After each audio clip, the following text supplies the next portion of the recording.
Amém. Mateus capítulo 2, de 1 a 3. A gente está há um mês do Natal, não é? E essa é uma passagem, que remete ao Natal, mas que fala algo fundamental sobre os nossos próprios corações. Diz assim: e tendo nascido Jesus em Belém da Judéia, no tempo do rei Herodes, eis que uns magos vieram do Oriente a Jerusalém, dizendo: onde está aquele que é nascido rei dos judeus? Porque vimos a sua estrela no Oriente e viemos e viemos adorá-lo. E o rei Herodes, ouvindo isto, perturbou-se, e toda Jerusalém se perturbou com ele. E no 7:8 diz assim: então Herodes, chamando secretamente os magos, inquiriu exatamente deles acerca do tempo em que a estrela lhes aparecera. E enviando-os a Belém, disse: ide e perguntai diligentemente pelo menino, encontrem ele, não é? E quando o achardes, participai-mo, para que também eu vá e o adore também. E depois, na frente, um pouco no 13, diz: e tendo ele se retirado, eis que o anjo do Senhor apareceu a José num sonho, dizendo: levanta-te e toma o menino e sua mãe e foge para o Egito, e demora-te lá até que eu te diga, porque Herodes há de procurar o menino para o matar. E levantando-se ele, tomou o menino e sua mãe de noite, e foi para o Egito, e esteve lá até a morte de Herodes, que foi 4 anos depois, para que se cumprisse o que foi dito da parte do Senhor pelo profeta, que diz: do Egito chamei o meu filho.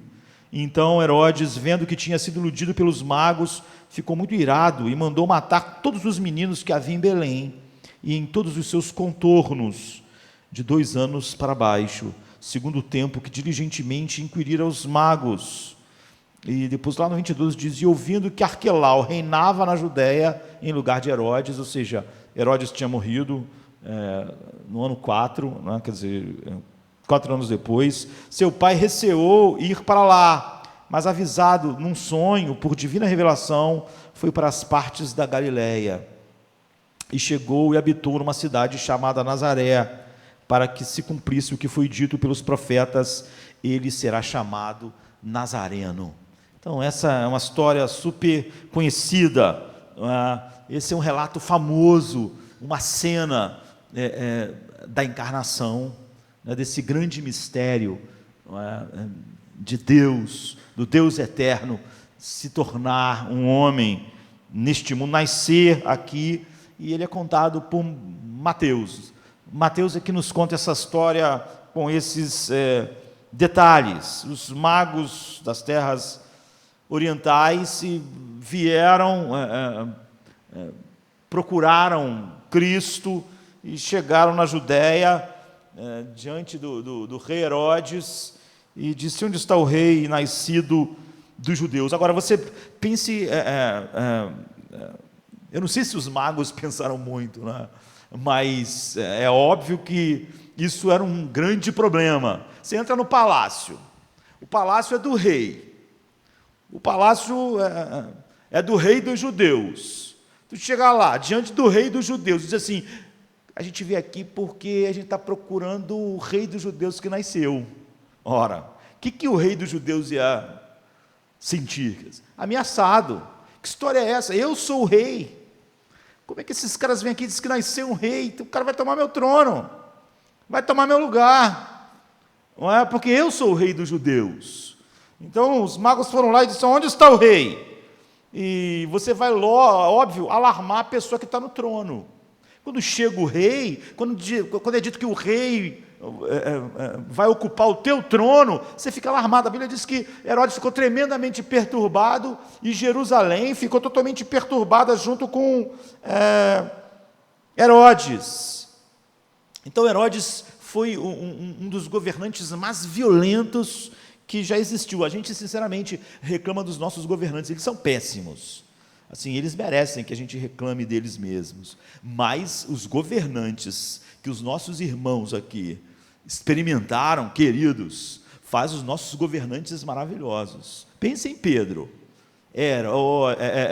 Herodes, aqui a família de Herodes, Pedro teve Nero, só governante bom, só governante terrível, os homens mais terríveis que você já ouviu falar, fazendo as coisas mais terríveis. E Pedro sequer jamais votou para escolher um governante. E o cara fazia todas aquelas coisas, era assim. E mesmo para os padrões daquela época, de governantes assim, inimagináveis para a nossa época, Herodes foi considerado violento demais, mal demais. Ele mandou matar filhos, ele mandou matar parentes, ele se sentia ameaçado por tudo. Os historiadores dizem, e a gente tem bastante relatos sobre ele, por causa de Joséfo, que escreveu a história da época. Ele tinha uma paranoia total sobre o trono, sobre ser amado, sobre ser importante, querido, de tal maneira que se ele sentisse que um filho dele era uma ameaça, ele mandava matar, e mandou matar mesmo. Filhos, irmãos, parentes, amigos. Era uma roubada ser amigo, filho, parente de Herodes, porque você estava sempre em perigo. Imagina, foi no palácio desse cara que os magos foram lá e falaram: a gente está procurando um menininho que vai ser o rei dos judeus. É óbvio que ele ficou perturbado, ele já era totalmente paranoico. Ele nasceu 73 anos antes de Cristo e morreu no ano 4. E ele era edomita. Ele era descendente de Esaú, em vez de Jacó. Mas o pai dele se converteu ao judaísmo.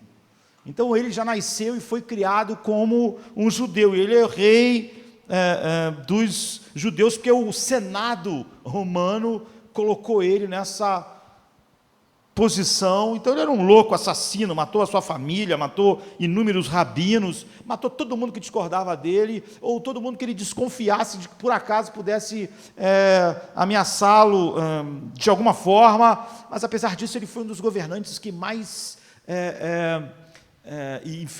infelizmente tem pessoas que olham para governantes somente num sentido, né? Para muitas pessoas, dinheiro é tudo, sim. Se um governante for terrível, mas der um aumento do salário dele, para ele é ótimo.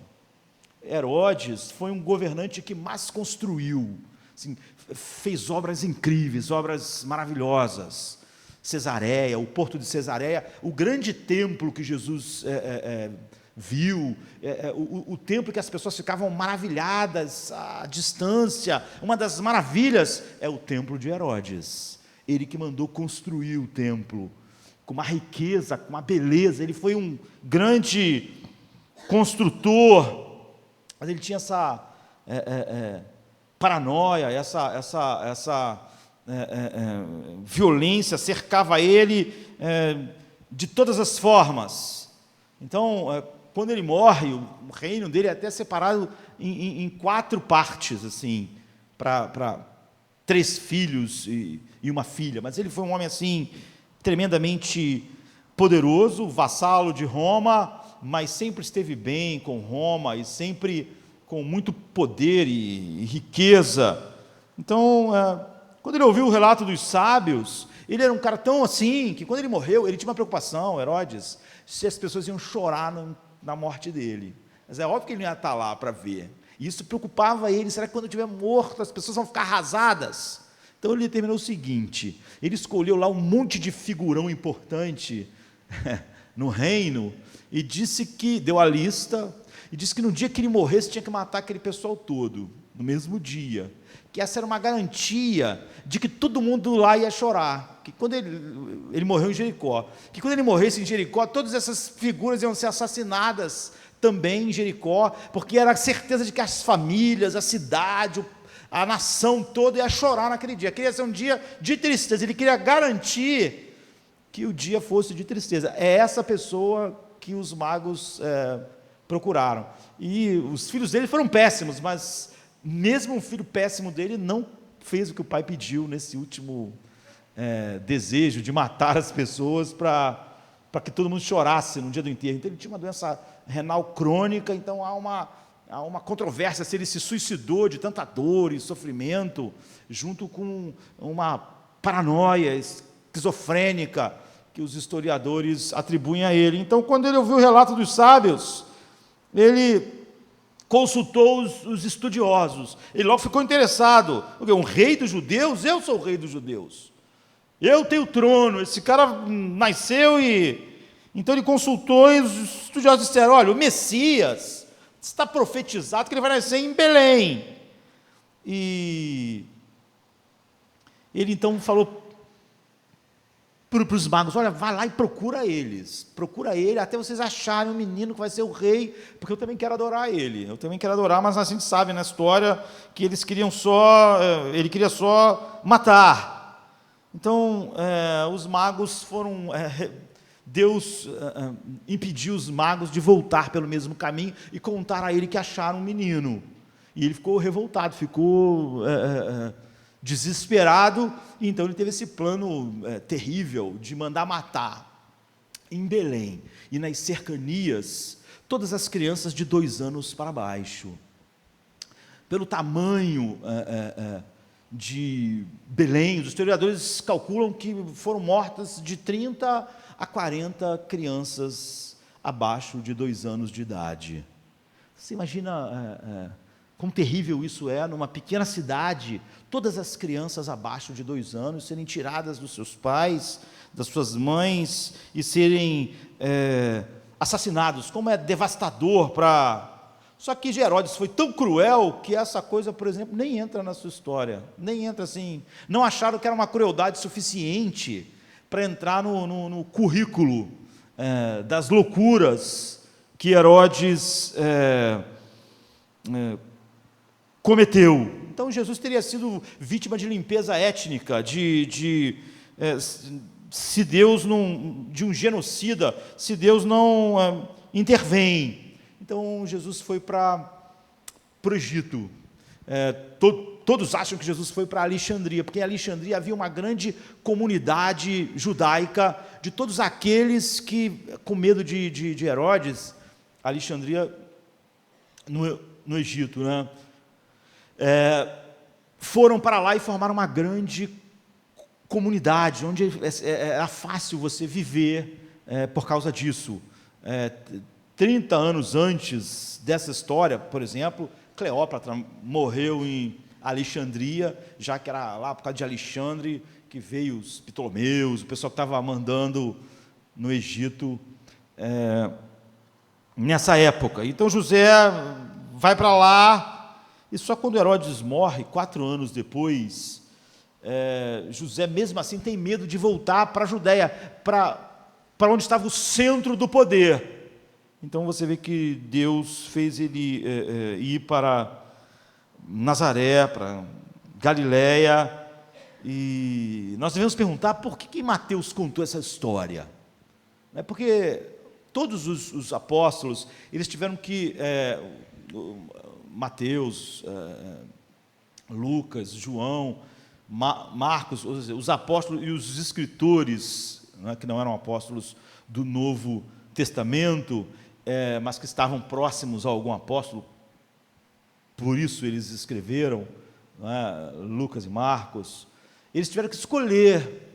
João, por exemplo, diz assim, há tantas coisas que ele fez, tantas coisas que ele falou, que se nós fôssemos contar, não ia ter livro suficiente para escrever o que ele fez. Então você vê que todos eles tiveram que lutar, óbvio que inspirados pelo Espírito, sobre o que deixar e o que tirar, o que contar e o que não contar. Eles foram seletivos, eles não podiam contar tudo, eles tinham que pensar no que era fundamental.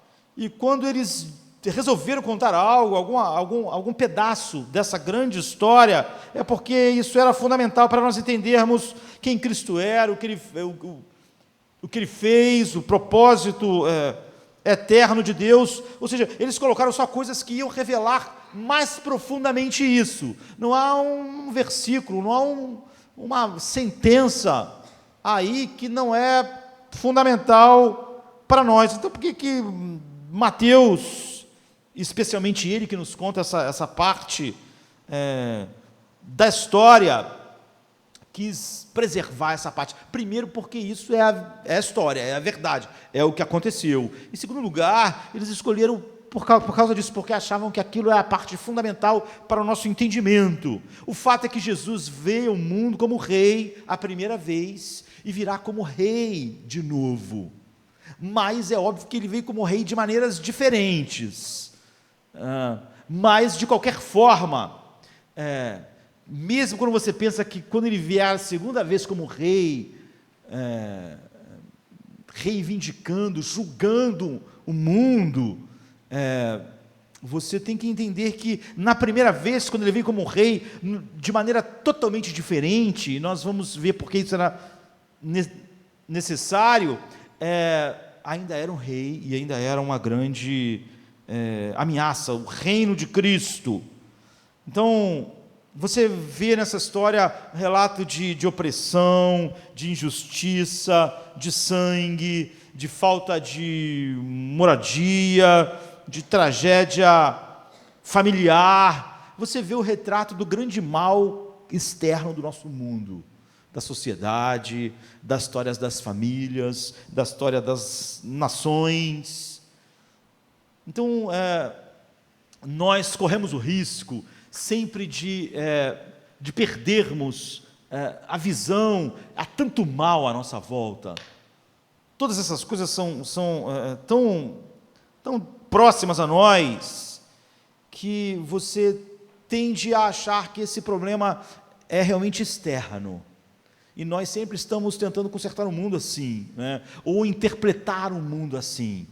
Então é óbvio que há extremidades, divisões de porque o mundo é tão mal, o mundo da época de Jesus, com todas aquelas tragédias atingindo a sociedade, a família, o indivíduo, as nações, como é hoje. Então, há um aspecto, daqueles que vão dizer que o problema são os poderosos são os culpados, o mundo é horrível por causa de gente como Herodes. Sem Herodes, o mundo seria bom. Por isso que cada homem que trouxe tragédias enormes, em nome de qualquer ideologia que seja, morre, como morreu ontem Fidel Castro, nós pensamos, agora o mundo, puxa vida. Mas você vê que isso nunca foi a solução do mundo, não é assim? Hitler morreu, o mundo vai ficar ótimo agora, porque Hitler era terrível mesmo. Mas o fato é que o mundo não fica melhor quando alguém assim morre. Por quê? Por causa do resto de todo mundo que está vivo. Então, por causa do resto da humanidade, essas coisas que a gente acha que vai ser uma grande impulsão no mundo, sabe? Morre o Stalin, matou milhões de pessoas. No mundo não fica um mundo muito diferente do que ele era antes. Então, alguns vão dizer, são esses poderosos. Então, quando você pensa assim, você começa a fazer dos heróis da história as minorias, os pobres do mundo. No extremo oposto, estão aqueles que insistem que o problema do mundo é assim por causa dos imorais, sabe, das pessoas irresponsáveis. Esse é o principal problema. E quando você pensa assim, você sente a solução seria o quê? Quem são os heróis? São as pessoas decentes, são as pessoas trabalhadoras, esses são os heróis da sociedade. Não é? Você vai sempre encontrar aquele que é culpado e vai procurar no extremo oposto aqueles que são a solução. À primeira vista, o texto que a gente leu pode nos aproximar de alguma dessas teorias. Afinal, Herodes era um governante injusto, abusava do seu poder, matava pessoas inocentes, era um homem sem misericórdia, apesar de fazer coisas grandiosas, grandes construções, desenvolvimento de cidades inteiras. No entanto, havia esse aspecto de terror. E é fato que a Bíblia diz que todos aqueles que se exaltam são humilhados por fim. Mas, no entanto, o ensino completo da Bíblia, um ensino que abrange toda a verdade, que nos dá uma visão real do nosso mundo, é que a fonte do mal do mundo é o coração do homem. Não é o coração do decente, não é o coração do indecente, mas é o coração do indecente e do decente. É o coração do Herodes, mas é o coração, sabe, daqueles que Herodes perseguiu. É o coração do trabalhador e do vagabundo, é o coração de todo mundo. Que o problema do homem, a gente olha todas essas características de como as coisas se expressam do lado de fora, mas que a fonte do mal do mundo é o coração do homem. E é por isso que quando a gente olha para o externo e tenta encontrar os vilões e os heróis, nós acabamos nos perdendo. A reação do rei Herodes a Cristo é, no sentido bíblico, a imagem de todos os homens, não de alguns homens, não dos piores homens, não das pessoas indecentes, não das pessoas imorais, não das pessoas violentas, não das pessoas que matam o inocente. A reação do rei Herodes a Cristo é, nesse sentido bíblico, que descreve o ser humano à imagem de todos os homens. Se você quer ser rei, se você quer estar no trono, e alguém vem e diz, eu sou o rei, o trono é meu, então você se sente totalmente ameaçado. A Bíblia diz, Herodes ficou perturbado com a ideia de que existe um rei, que existe alguém que vai ocupar o trono. E se uma pessoa pode sentar-se em um trono absoluto, em um trono soberano, como nós vemos Jesus alegando ser Deus, o Rei, ele disse, se alguém vem a mim, em Lucas 14, 26, e não odeia pai, mãe, esposa, filhos, irmãos, sim, até a sua própria vida, tal pessoa não pode ser meu discípulo. Então você vê, Jesus levou isso a um limite extremo. Pai, mãe, filho e até a própria vida. Ele não está literalmente dizendo que você tem que ser odioso em relação às pessoas, à família. O que ele está dizendo é que a lealdade a Ele deve ser tão suprema a essas lealdades, esposa, marido, filhos, a si mesmo, qualquer coisa, que Ele está no trono de todas as coisas, e que todas essas coisas devem ser subservientes a Ele, de tal maneira que, em comparação a isso, a nossa reação a essas outras coisas, em relação a Ele, vão parecer ódio, e não amor, para ver o fosso infinito de reivindicação, de autoridade absoluta dele como rei, essa chamada, essa lealdade incondicional, e isso é óbvio, desencadeia naturalmente no coração do homem resistência, como Herodes está no trono, agora vem alguém e reivindica toda essa autoridade, então ele ficou perturbado. Jesus diz, ninguém pode servir a dois senhores, porque há de odiar um e amar o outro, se dedicará a um e desprezará o outro.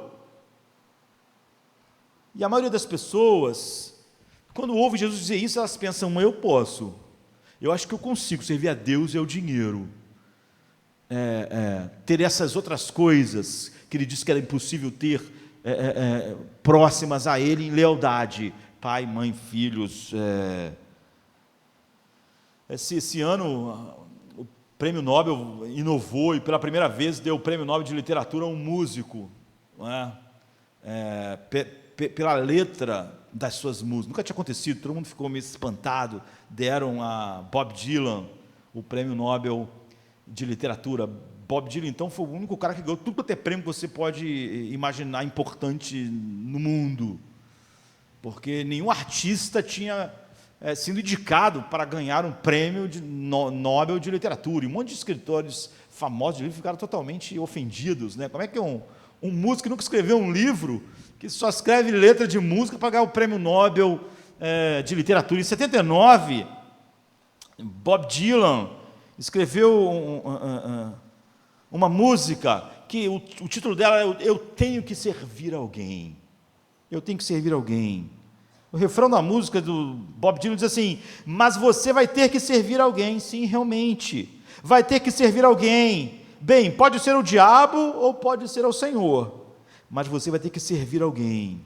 Essa é uma verdade tão clara que está aí o astro do rock, agora ganhador até do prêmio Nobel, enxergou que nossa vida, nós não somos governantes de nós mesmos, como nós nos gostamos de ver. Então houve uma batalha de estrelas, assim, porque John Lennon ficou muito chateado com essa visão de mundo que o Bob Dylan estava cantando e fez sucesso, e John Lennon então fez uma música para combater o Bob Dylan. Então você vê, foi uma briga assim de estrelas. E a música de John Lennon era sirva a si mesmo. Não é essa coisa que você tem que servir alguém. Nós já vimos, quando estudamos o livro de Efésios, como o apóstolo Paulo gosta de usar metáforas militares. Não é porque Paulo acha que guerra era algo lindo. Ele viveu num mundo de guerras. É óbvio que existem guerras justas. Só pessoas ou hipócritas, ou totalmente desconectadas com a realidade, acham que nós podemos viver num mundo sem armas, sem polícia e sem guerras. Não é? Que o diálogo resolve todas as coisas. Ou seja, que você realmente podia fazer igual Chamberlain, que dias antes de estourar a Segunda Guerra Mundial, depois de estar sendo avisado durante anos que Hitler está se preparando para a guerra, depois ele já ter invadido um país, o primeiro-ministro britânico vai lá conversar com Hitler e achando que um papo e um abraço e um aperto de mão resolveria tudo. Então tem aquela cena patética de Chamberlain saindo do avião em Londres, com a carta de Hitler assinada de que não ia invadir mais nada, e todo mundo, graças a Deus, está vendo, um abraço, paz e amor resolve tudo. Para alguns dias depois, Hitler invadir outros países e começar a Segunda Guerra Mundial. E se você fosse só conversar com Hitler sem armas, o mundo então hoje seria de Hitler. Então, como é a polícia, tudo isso a civilização é a proteção humana contra o próprio ser humano. Nossas casas têm portas, janelas, nossos carros têm travas, têm seguro, e mesmo assim nós não nos sentimos seguros, não porque a gente acha que, sei lá, um monstro vai nos atacar, mas nós temos medo de outros seres humanos.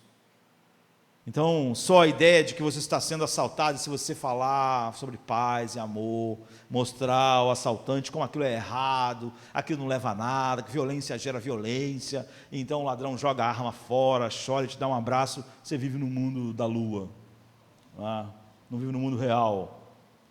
Esse é o mundo que mataram o Filho de Deus, é o mundo que pregaram ele numa cruz.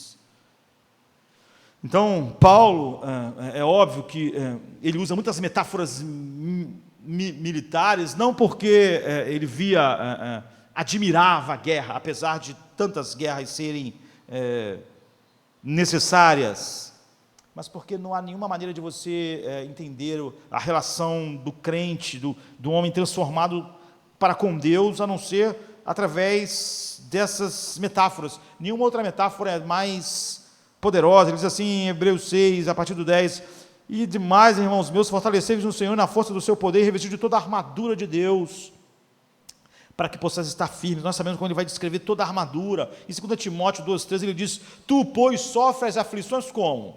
Como um bom empregado de Cristo, não, como um bom soldado de Cristo. Ele usa de novo essa metáfora. Você tem que enfrentar o sofrimento, o Timóteo, como um soldado enfrenta o sofrimento num campo de batalha. É dessa forma.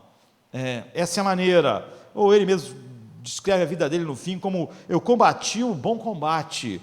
Ou em 2 Timóteo 2,4 diz assim: nenhum soldado se deixa envolver pelos negócios da vida civil, já que deseja agradar aquele que o alistou para a guerra. Ou seja, o soldado está na guerra, foi alistado para a guerra, e ele não para a guerra, não para as coisas para cuidar da vida civil, ele está lá. Então, eu já falei isso aos irmãos, Paulo usa essas imagens militares para nos pressionar a entender a única relação possível com Deus.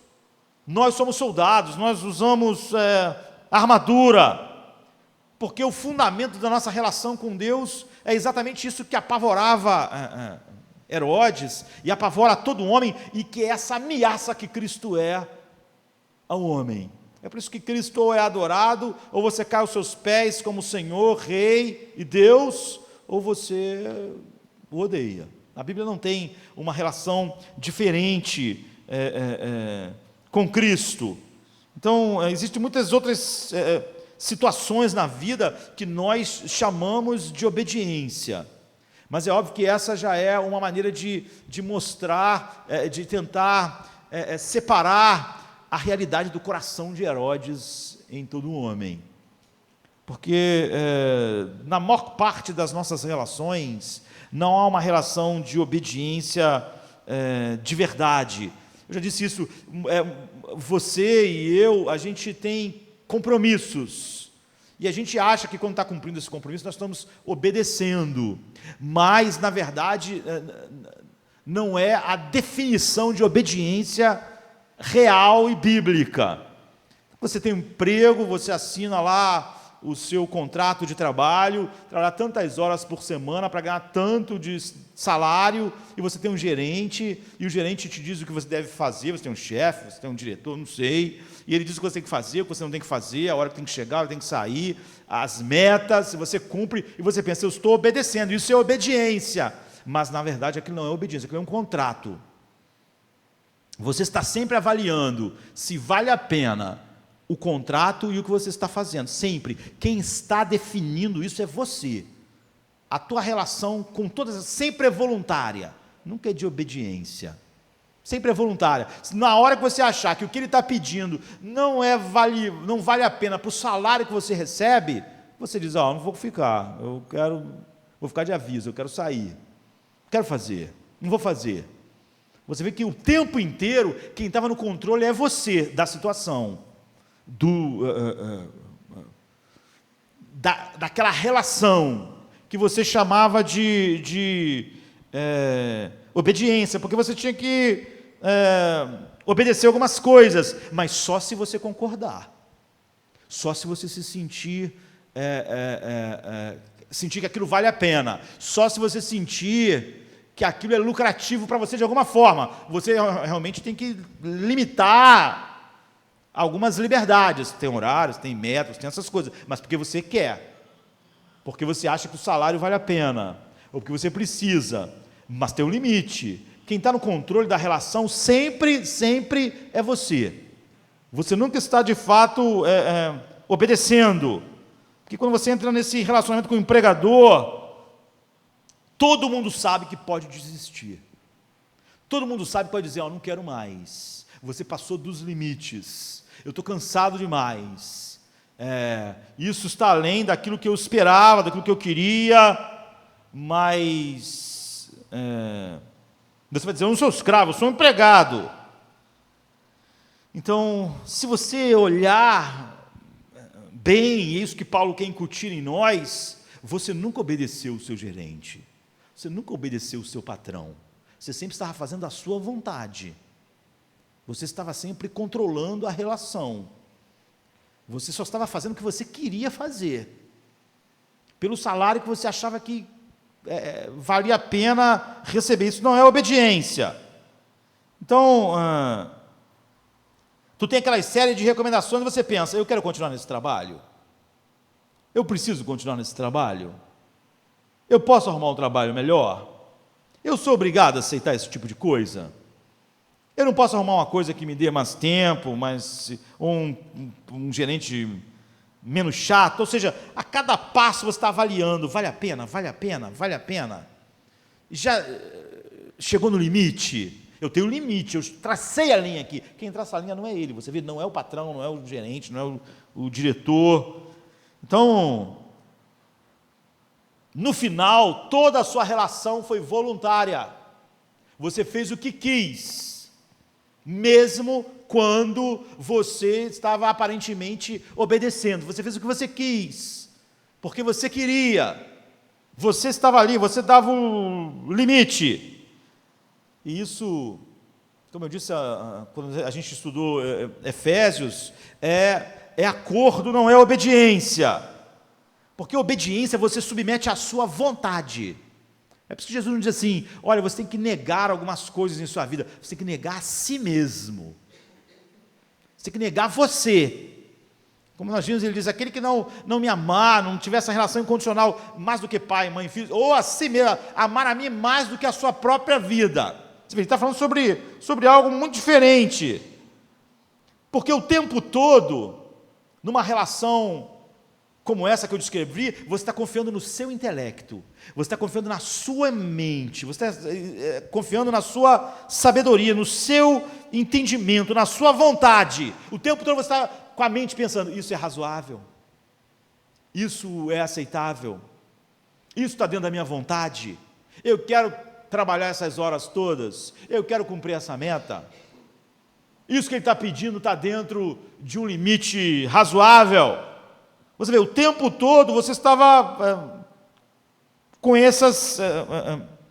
a sua mente determinando o que era e o que não era razoável, o que estava ou não dentro das suas expectativas. Então, no final, você decide tudo. Decide quando faz e quando não faz.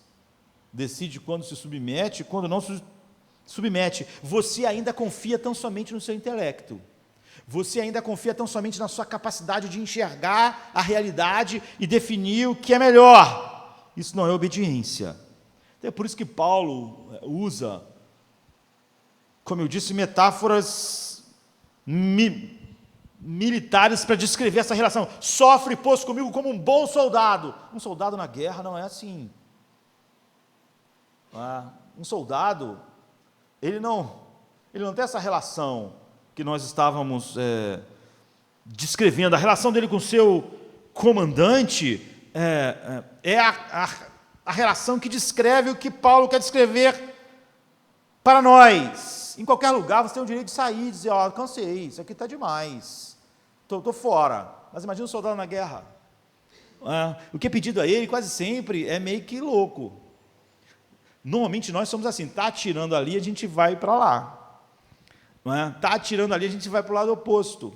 Nós, em guerra, um soldado sempre assim, não, está atirando lá, vamos lá. É contra totalmente nosso instinto de preservação. O que a nossa avaliação diz é que ir para lá é loucura, está todo mundo morrendo. Pensem no desembarque da Normandia, milhares de jovens morreram.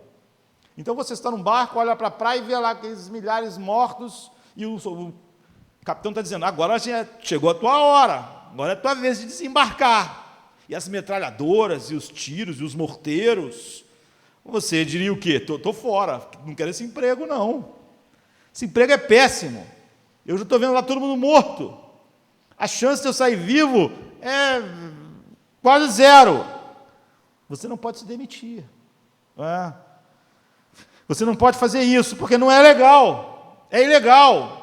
Quando você está numa guerra, você foi alistado, igual Paulo está falando ali em 2 Timóteo, você, sempre em épocas de guerra, eles botam pena de morte para deserção. Aí você diz, por que pena de morte? Porque todo mundo ia preferir ser preso. Na guerra tu morre. Na guerra, se você tem a opção de ficar preso 4 anos ou 4 anos na guerra, todo mundo ia optar, eu quero ficar preso. Vou para a guerra não, me bota na cadeia. Então, a única pena tem que ser uma pena proporcional àquilo que você está fugindo. Para que o cara pense assim, olha, na guerra pelo menos alguém sobrevive. Agora, eu nunca vi dizer que alguém sobreviveu ao pelotão de fuzilamento. Então, minha chance aqui, desertando, é zero. Na guerra lá tem alguma chance, eu vou para lá. Alguém vai sair vivo daquilo. Então, lá as pessoas obedecem. Elas obedecem ordens.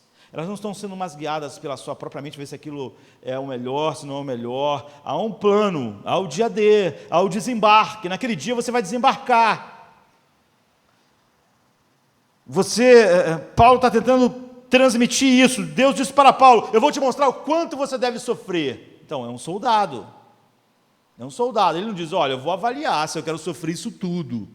Eu vou avaliar se isso está dentro dos meus planos, porque eu tenho muitos planos, pai. Eu tenho plano de casar, de ter filhos, e esse sofrimento todo eu acho que não vai encaixar direito, vai perturbar. Então, o que nós temos que perceber, o que Paulo quer que você pergunte é: será que eu realmente obedeço a Deus? Eu sou um soldado, eu obedeço de fato. Ele diz: você deve vestir a armadura. Todo filho de Deus tem que vestir a armadura. Quando Deus nos alista, nós somos soldados. Em qualquer situação, você tem que concordar com o seu superior, você tem que concordar com o seu plano, você tem que concordar que o salário vale a pena, mas não um soldado. Ele não tem que concordar com o superior, ele tem que obedecer o superior. Ele tem que ir fazer o que está sendo ordenado, mesmo que aquilo seja algo contra os instintos mais profundos, que é amar a sua vida, que é não desembarcar nas praias da Normandia com 18 anos de idade, quando está todo mundo atirando na praia. Isso é obediência. Você não está usando a tua mente para dizer: olha, é razoável, é bom, vai ser bom para mim, como você faz em todas as outras relações que você tem. Você está obedecendo. Você está obedecendo sem ter que avaliar se aquele plano é o mais adequado para a sua própria vida. Sempre que você está numa situação que você decide se obedece ou não, você não está obedecendo mesmo quando você obedece. É o que a Bíblia está dizendo. Quando as pessoas dizem que é comum no nosso meio: eu obedeço em tudo, exceto aqui, pastor, nessa área não dá. Nem aonde ele está obedecendo, ele está obedecendo. Ele está fazendo o que ele quer. Olha, na área do meu relacionamento, do meu casamento, não, nessa área, olha, eu não posso abrir mão daquele relacionamento ali, em tudo eu posso. Ele não está desobedecendo só ali, ele está desobedecendo em tudo que ele faz, até onde ele acha que está obedecendo. Porque você vê onde ele está obedecendo é só porque ele quer. Ele está sendo guiado pela sua mente, ele avalia tudo e vê se aquilo vale ou não. E ele é ofendido se falar: não, você tem que obedecer aqui. Ele se sente como Herodes. Vocês estão querendo tomar o meu trono. Vocês estão querendo me governar. Eu estou no trono. Ele fica perturbado, como Herodes ficou. Herodes é uma figura de todo mundo quando Jesus chega e diz: eu sou o Senhor. Seu casamento, eu sou o Senhor. Seus relacionamentos, eu sou o Senhor. Suas amizades, eu sou o Senhor. Sua vida, eu sou o Senhor. Eu sou o Senhor. Eu sou o rei. O rei chegou. E Herodes se sentiu ameaçado. Você podia, quando ler a história, ao olhar Herodes, pensar: que cara terrível. Por que ele se sentiu assim? Por que ele se sentiu tão ameaçado? Por que ele fez essas coisas? É o que todo mundo faz. Todo mundo quer matar o rei. Porque nós não queremos que ele reine sobre nós. Nós até poderíamos, nós reinando, fazer coisas que agradam a ele, se isso for aceitável para nós. Então eu posso dizer: eu obedeço aqui, exceto ali. Isso não é negar a si mesmo. Isso é continuar fazendo o que eu quero. Eu decido o que eu faço e o que eu não faço. Eu tenho uma parceria com Deus. Herodes tinha conselheiros. Nenhum rei liga de ter conselheiros. Ele gosta de ouvir os conselheiros. Qual é a sua opinião sobre isso? E a sua? E a sua? Agora eu vou fazer o que eu quero. Já avaliei o que todo mundo falou. A maior parte das pessoas vê em Deus não como rei, Jesus, mas como um conselheiro. Ele me aconselhou sobre isso, sobre trabalho, sobre aquilo outro. Sobre casamento eu vou ignorar. Sobre namoro eu vou ignorar o que ele diz. Ele é um conselheiro. Eu sou o rei. Eu tenho conselheiros. Mas eu estou no trono. Herodes ficou perturbado. A maioria dos cristãos ficam perturbados quando eles entendem o que é obediência. Porque eles entendem claramente que eles não podem mais estar no trono. E o que eles querem fazer? O mesmo que Herodes: matar o Jesus verdadeiro. Matar o Jesus verdadeiro. Matar o Jesus real. porque eles percebem que se Jesus nasceu no mundo, se ele é quem ele disse que é, se ele é o rei soberano, o Deus eterno, que nasceu neste mundo, então eu não estou mais no trono. Ou então eu estou ameaçado e o odeio.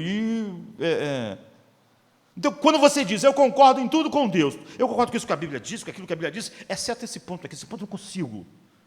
Até onde você concordou, você só estava seguindo a sua própria mente. Você concordou porque achou razoável. Concordou porque achou que aquilo estava dentro do seu próprio pensamento. Assim que alguma coisa contrariou os seus desejos, ou os seus sentimentos, ou a sua mente, você disse, aqui não. Porque até onde você concordou, não era de fato obediência. Então, você tem que entender, a pessoa diz para a gente, que eu tive uma vida muito difícil, tive muitos complexos, fui abandonado tantas vezes, tive relações complicadas, de tal maneira, pastor, que eu não posso abrir mão desse relacionamento. O que essa pessoa está dizendo é que a cada coisa que Deus diz, ela avalia a vida dela, a história dela, o passado dela, para ela avaliar se ela vai fazer ou não. Ela é o rei, só que ela é um rei tão falso quanto Herodes, mas ela se sente ameaçada por Deus, ameaçada por Cristo. E como eu disse, apesar de vir de maneiras diferentes, ele veio como rei, a primeira vez também. E o poder da ameaça dele, que parece ser infinitamente maior, a olharmos quando ele virá pela segunda vez, está dentro do mesmo contexto. Quando alguém diz para a gente, olha, eu sei que é errado, mas eu tenho que fazer isso. Eu sei que é errado, mas agora, nesse momento da minha vida, eu não posso abrir mão disso. Quem está no comando? Quem está reinando? Quem está governando? Não, todas essas outras coisas eu estou fazendo. Mas esse ponto aqui, esse ponto não dá para mim. Agora não dá. Até aquilo que ele está fazendo não é obediência, não é sujeição ao rei. É sujeição a ele mesmo, ele é o governo. Ele obedeceu porque ele achou razoável, porque achou confortável, porque achou bom, porque queria uma barganha. Então, esse deslize, que a pessoa acha que é só aqui ou ali, ou alguma parte da vida, mostra que a relação dela com Cristo é uma relação não de alguém diante do rei, mas de alguém como Herodes, que alguém entrou na sua casa e disse assim, olha, nasceu o rei dos judeus, e ele pensou, o rei sou eu. Como é que nasceu o rei? Quem está no trono sou eu tenho que matar esse cara que diz que é rei, eu tenho que exterminá-lo. Então, não é obediência. Herodes está descrevendo todos os homens. E tudo aquilo que um homem assim faz, mesmo quando ele está obedecendo, segundo ele, não é obediência, faz parte da sua desobediência. Então, quando há uma seletividade, eu acredito na Bíblia, mas aquela doutrina ali, aquela coisa lá, essa exigência aqui, isso mostra quem está no trono da sua vida, é você mesmo. E você está avaliando a Bíblia, você está avaliando o que Deus diz, e se é razoável ou não. Você vê um soldado, não é assim. Tem gente assim, eu estou sentindo mal, hoje não vou trabalhar. Por quê? Porque é uma relação de trabalho. Eu avaliei, vou desagradar o chefe, mas eu não estou me sentindo bem. Agora, imagina um soldado no dia D falasse assim para o cara, olha, eu estou com uma dor de cabeça, está estourando minha cabeça, assim, está estourando, estou sentindo uma dor na coluna, eu não vou desembarcar não. O cara diz, como não? Você vai desembarcar, isso é obediência, entende, querido? Não, você vai desembarcar com todo mundo sentindo dor de cabeça, medo, dor nas costas, coração palpitando, eu vou infartar, mas infarta na praia, né? Infarta lá, não é? Junto com os outros soldados, é assim que você deve infartar hoje. Isso é obediência. Você vê, o outro não é obediência. Eu sempre estou avaliando se vai dar ou não vai dar. Soldado não é assim. Então a relação com Deus é essa. Deus não é um empregador, Deus não é um conselheiro, Deus não nos dá dicas de vida, que eu penso, isso aqui é bom, aquilo ali não é, porque se é assim, você está sendo dirigido pela sua sabedoria, pela sua mente, pelo seu coração. Você não está sendo guiado por Deus, nem quando você obedece. Você só obedeceu porque o conselheiro deu um conselho que você achou razoável, que você achou que dá para encaixar. Então Herodes se sentiu ameaçado. E as pessoas se sentem ameaçadas por essas reivindicações de Cristo, ou fingem que elas não existem. Você quer segurar o direito de fazer o que você quiser fazer, sair quando você quiser sair. Então, esse direito sentido é o direito que Herodes sentiu.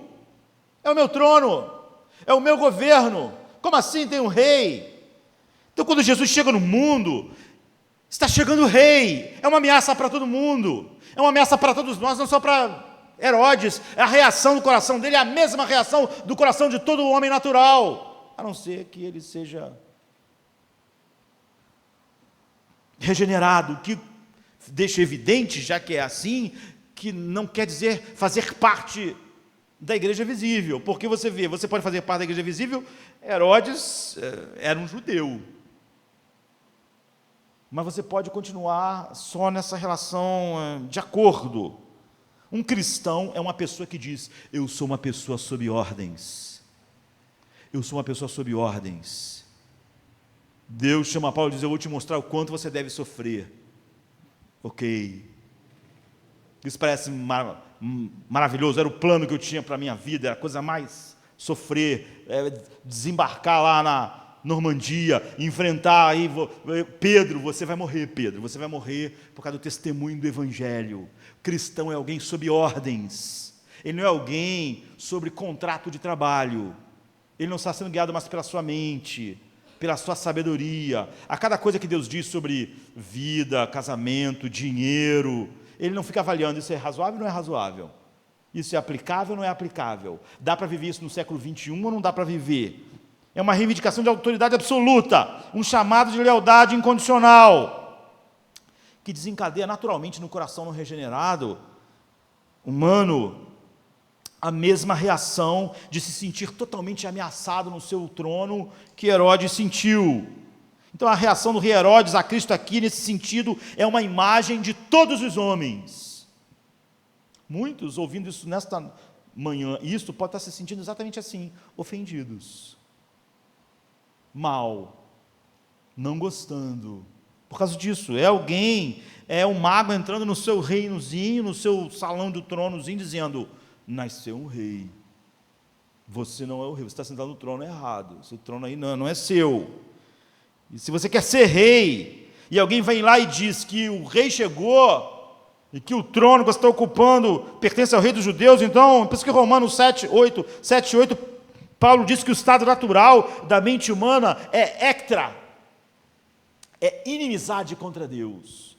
Não é que a mente humana, ela não se submete a Deus por isso, porque ela está no trono. É como Herodes se levantando naquele dia dizendo: olha, vamos buscá-lo realmente. Se nasceu o rei, o que eu estou fazendo aqui na sala do trono? Isso aqui não é meu, eu não devo reinar. No núcleo do coração humano está um impulso que diz, de todo o coração humano: ninguém me diz o que fazer, nem Deus, eu decido. Ele pode até dar conselhos, eu até leio a Bíblia, eu ouço o sermão, mas depois eu decido o que é razoável e o que não é, o que é bom e o que não é, porque eu sou o rei, eu governo. Então a cultura e o treinamento nos levam a esconder este instinto mais profundo, porque nem nós queremos mostrar totalmente nossa cara de Herodes assim.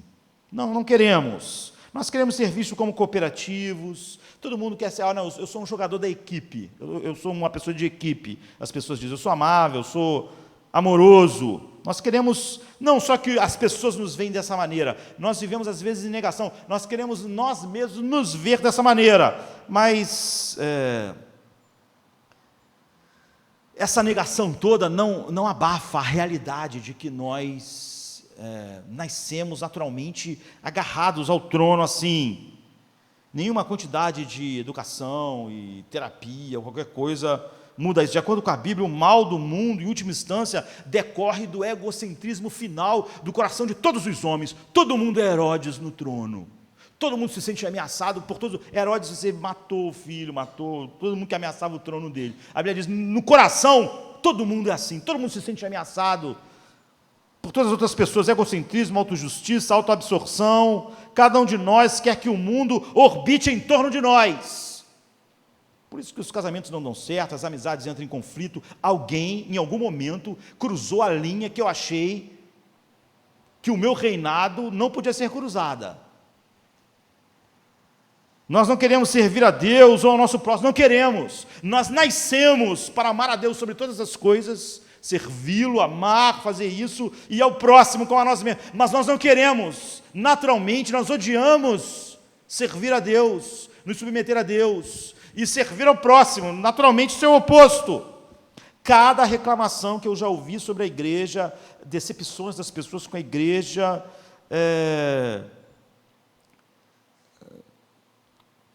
praticamente todas elas, foi de que, de alguma maneira, a pessoa não se sentiu servida como ela esperava. Nunca a pessoa disse, eu estou tão decepcionada porque, eu queria servir mais as pessoas. Não, alguém me decepcionou, pastor, alguém fez assim, alguém... Quer dizer, quando os problemas de alguém são com a verdade que é deturpada, ele nunca tem problema com a igreja, ele tem problema com a mentira, com o engano. Por isso que Paulo sempre lutou contra o engano em Gálatas, na igreja dos Gálatas, dos Coríntios, mas sempre amou a igreja. Ele não tinha problema com a igreja. Ele tinha problema exatamente com a pureza da igreja. Eu tenho medo que, como o diabo enganou Eva, engane vocês também. Ele amava a igreja. Mas todo mundo tem problema com a igreja, que eu já vi, sempre é porque a igreja, quando eu mais precisei, as pessoas não estavam lá. Quando eu mais precisei, sempre é porque, de alguma maneira, eu não fui servido como esperava. Em cada coração há um pequeno rei Herodes, em cada coração há um pequeno rei Herodes, que quer governar, e que se sente ameaçado quando o seu governo não está sendo obedecido, em que todas as pessoas à nossa volta não estão vivendo da maneira com que nós já demos um papel para todo mundo na nossa vida. Demos um papel para o pastor, demos um papel para o irmão, demos um papel para a nossa esposa, demos um papel para o nosso esposo, demos um papel para o vizinho, e quando todo mundo começa a não seguir o papel que a gente escreveu, a gente começa a ficar chateado. Como é que as pessoas não estão respeitando o meu governo? Como é que as pessoas não estão fazendo o que eu decidi que elas deviam fazer? Qual o problema? Que lá também tem outro Herodes, vários Herodes, porque o mundo é horrível. Então, todos nós nascemos com um pequeno rei Herodes no coração que quer governar e que é ameaçado por qualquer coisa que compromete a sua onipotência e soberania. Por isso que mesmo na igreja, a doutrina da soberania de Deus é tão difícil para as pessoas, porque ela agride mais o fato de um ser humano estar no trono. Cada um de nós quer ser o capitão da nossa própria alma, o mestre do nosso destino, e há uma inimizade natural em cada coração humano, as reivindicações soberanas, completas e totais de Deus, dizendo, todas as relações, todas as coisas, tudo é meu. Por isso que eu já disse que quando Deus vai falar sempre sobre imoralidade sexual, nunca Deus usa os argumentos que nós usamos. Não são argumentos falsos, mas não é o argumento que Deus usa. Ele nunca diz assim, olha, cuidado com a imoralidade sexual, porque isso destrói a sua família, isso destrói os relacionamentos, isso destrói a sociedade, destrói. Mas diz assim, glorificar a Deus com o vosso corpo, por ele foi comprado, não pertence a vocês. Os homens em geral, porque eu criei o mundo, porque é meu, é essa a razão que Deus dá. Sempre é sobre o seu governo, e isso revolta, gera imediatamente Então, as pretensões de autoridade de Jesus são infinitas, e são definitivas. Nenhum coração, sem a operação soberana do Espírito Santo, sai do trono, da sala do trono como Herodes, e diz, ele é o rei, chegou o rei, eu estou no trono errado, não é o meu trono, o trono é dele. Todos nós queremos apenas, mesmo quando obedecemos, estar reinando. Queremos conselheiros, e Deus como um grande conselheiro para ajudar. Então, é por isso que Romanos 3, 10 e 11 diz, olha, não há um justo, não há um sequer, não há quem entenda, não há quem busque a Deus. É óbvio que as pessoas buscam a Deus, aparentemente, mas a resposta a gente já sabe. A maior parte das pessoas, elas não querem Deus, elas querem ajuda, elas querem amor, ajuda, força, perdão, felicidade, o que não é buscar a Deus de forma nenhuma. Muitas pessoas parecem buscadores, mas eles são como escavadores de ouro num terreno assim. Eles querem apenas o dinheiro, não é? Quantas pessoas estão reclamando exatamente porque, puxa, eu orei tanto, eu pedi tanto a Deus, por que ele não fez isso? Ou seja, na verdade, você vê, ele acha que Deus tinha uma obrigação. Deus não está no trono. Ele acha que ele obedeceu e isso colocou Deus sobre uma obrigação, que Deus devia alguma coisa. Aí é sempre a decepção. Estou tão desanimado, estou tão cansado. Por que você está cansado? Porque, puxa vida, eu tenho pedido tanto, mas a minha vida tem problema, Deus não tem feito aquilo, eu tenho orado tanto, mas parece que não adianta. Você vê? É porque, na verdade, ele achou que a sua obediência ia poder controlar Deus. Então, a outra resposta é que as pessoas quase sempre não estão buscando o verdadeiro Deus ao mostrarem claramente que elas determinam como esse Deus deve ser. Então, muitos anos atrás, eu estava vendo uma entrevista de alguém com um ateu famoso, que tinha muitos argumentos, e infelizmente o entrevistador acreditava em Deus, mas era péssimo, não tinha grandes argumentos. E quando ele viu que ele não tinha muitos argumentos, ele levantou lá na televisão, tinha uma plateia, e disse assim: olha, vamos perguntar aqui às pessoas, a vocês aí, quem aqui acredita em Deus? Aí quase todo mundo levantou a mão, praticamente todo mundo levantou a mão. Aí ele virou para o ateu e falou: está vendo, você está sozinho, a maior parte das pessoas acreditam em Deus. E o assunto acabou, ele estava ali... Mas é óbvio que só acabou porque o cara que estava dirigindo o programa encerrou o programa, porque se eu pudesse estar lá, eu falava assim: não, faz a pergunta direito. Pergunta às pessoas quem acredita em Deus, no Deus, que é um rei absoluto sobre a vida delas. Quem na plateia acredita num Deus que está irado contra todo o pecado e injustiça dos homens? Quem acredita num Deus que é soberano, governa e vai julgar o mundo? Quem acredita num Deus que vai colocar o homem no inferno? E você vai ver que a maior parte das pessoas já não iam mais levantar a mão. Porque aquelas pessoas não acreditam em Deus de verdade. Elas estão muito mais próximas do ateu do que de crer em Deus. Elas estavam levantando a mão dizendo que acreditavam em Deus porque elas tinham inventado um para substituir ele, porque elas estão lá no seu trono, agarradas, elas são Herodes. Agora, um Deus que desce no Monte Sinai com fogo, fumaça, um Deus que diz: eu terei misericórdia de quem eu tiver misericórdia, eu vou me compadecer de quem eu me compadecer, porque não depende de quem quer, nem de quem corre. Até a maior parte dos cristãos não são capazes de amar esse Deus, de crer nele, dizer que ele... E essa é uma das verdades ocultas nessa história de Natal, esse episódio obscuro, esse desejo violento de Herodes por poder, aponta para a nossa resistência natural e o ódio natural do coração do homem, a reivindicação do reinado de Deus. E se o rei nasceu neste mundo, então ninguém irá buscá-lo, a não ser que sobrenaturalmente nossos corações sejam totalmente mudados. E Paulo diz em Romanos 5 que todos os seres humanos são então visceralmente, como Herodes, inimigos de Deus. Isso é verdade para as pessoas mais religiosas e para aquelas pessoas mais imorais e não religiosas que você conhece. As religiosas estão tentando reinar sobre Deus e governar Deus através da obediência, entre aspas. Eu faço isso, agora tu vai ter que fazer aquilo. Ele está no comando: isso aqui eu não posso fazer, isso aqui está... Não, isso aqui, essa parte aqui eu não posso obedecer, mas essa aqui eu obedeço, aí você tem que fazer aquilo enquanto eu obedeço essa parte e você faz aquela outra parte. Elas estão no comando, elas estão dando ordem, elas têm reivindicações. E as outras pessoas se rebelam contra o trono de Deus, vivendo frontalmente o que ele não quer. Outras querem controlar ele, mas ninguém se levanta do trono naturalmente. E ninguém se levanta e diz: onde está o verdadeiro rei? Eu não sou o rei, eu estava aqui sentado totalmente indigno. Então nós podemos usar a religião para permanecer naquele trono, tentando colocar Deus numa posição em que ele tem que fazer o que nós queremos, ou nós podemos nos tornar totalmente ateus e dizer: não há Deus, não há rei, eu que governo. Mas você vê que os dois estão dizendo a mesma coisa. E essa hostilidade é tão profunda que você pode dizer assim: mas nós não, né, pastor? Olha, nós somos filhos de Deus. E nós estamos numa situação totalmente diferente. É verdade, nós fomos reconciliados com Deus. Romanos 5, a partir do 1, diz, como Paulo disse que nós fomos reconciliados com Ele, nós estamos numa posição totalmente... Mas se você ler Romanos 6 e 8, você vai ver que há uma hostilidade residual em nós. Há uma hostilidade residual em nós. E até que nós sejamos glorificados, nós somos habilitados pelo poder de Deus a mortificar essa hostilidade. Por que você acha que é tão difícil orar?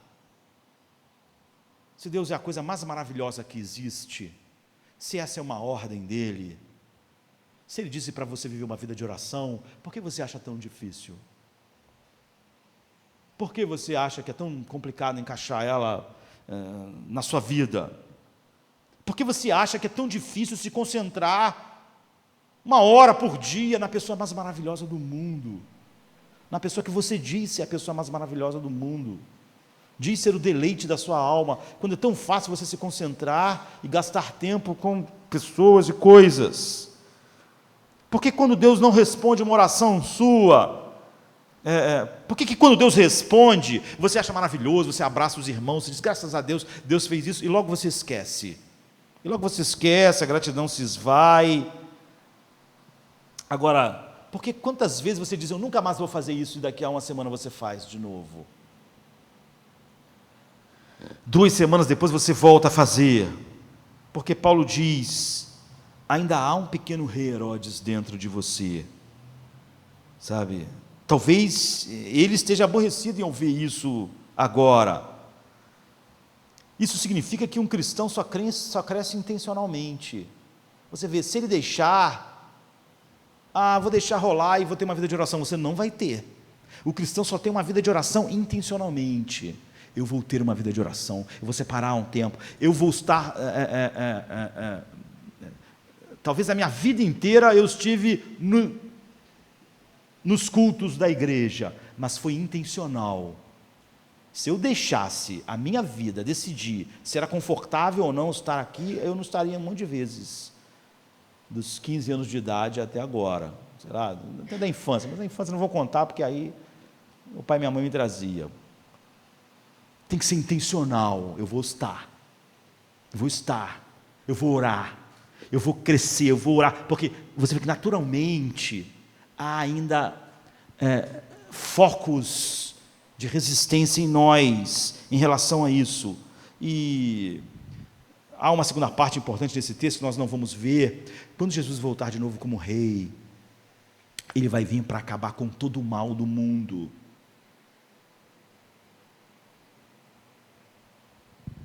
E a única maneira, todos nós queremos que Deus acabe com todo o mal do mundo. Como seria bom se Deus acabasse com todo o mal do mundo. Mas Ele só tem como acabar com todo o mal do mundo acabando com você, comigo. Então, Ele vem a primeira vez como rei, e na cruz Ele acaba com o mal em nós. E quando Ele vier acabar com todo o mal do mundo, nós não vamos ser... finalizados com todo o mal do mundo, porque Ele acabou com todo o mal em nós, nele mesmo. Mas você vê que quando Ele vem como rei, sempre é essa ameaça, é uma ameaça para o mundo final, mas quando Ele vem pela primeira vez como rei na manjedoura, Ele é uma ameaça para o reino do eu, assim, para o Herodes em todos nós. Tomar da Santa Ceia agora é dizer, eu sou um homem sob ordens. Eu sou alguém que percebo que há ainda um resto de hostilidade em mim, em direção a Deus. Eu odeio isso. Eu odeio. Por causa da minha nova natureza. Isso quer dizer que a minha vida cristã toda é intencional. Eu nunca derivo para a santidade. Eu nunca derivo para a oração. Eu derivo para tudo. Se eu deixar só a vida rolar, a minha vida é cheia de entretenimento, de coisas, mas nunca é. A vida espiritual tem que ser intencional, porque ainda há um foco de resistência em meu próprio coração regenerado. Há ainda uma guerra. É uma guerra que não pode ser perdida se eu fui regenerado, que o Espírito milita contra a carne e ele é invencível, mas há essa realidade. E quando eu tomar do corpo de Cristo, do sangue de Cristo, eu estou dizendo que eu sou alguém sob ordens. Eu sou alguém que, diferente de Herodes, não está, de alguma maneira, tentando ficar no trono ainda, caçando o Jesus real, inventando um Jesus fictício, ou tendo uma relação com ele, não como rei, mas uma relação como empregado. Eu estou no comando, aqui assim eu obedeço, ali não. Ele é o rei, ele tem reivindicações sobre todas as coisas, e tudo na minha vida e tudo no mundo ele diz é meu. E aquilo que por graça e misericórdia não for levado a ser dele agora, vai receber essa reivindicação no fim. E todos nós vamos encontrar ele como rei no último dia. A questão é se nós vamos estar à direita desse rei ou à esquerda desse rei. Mas ele é o rei, e só ele é o rei. Ele é o rei eterno. Tudo foi feito por ele, por causa dele e para ele. A graça resgatou o miserável como eu. Eu morto fui, mas vivo estou, pois graça conheci. A graça resgatou o miserável como eu. Eu morto fui, mas vivo estou, pois graça conheci. Deus é soberano e graça, sua graça regenera. Só a graça justifica.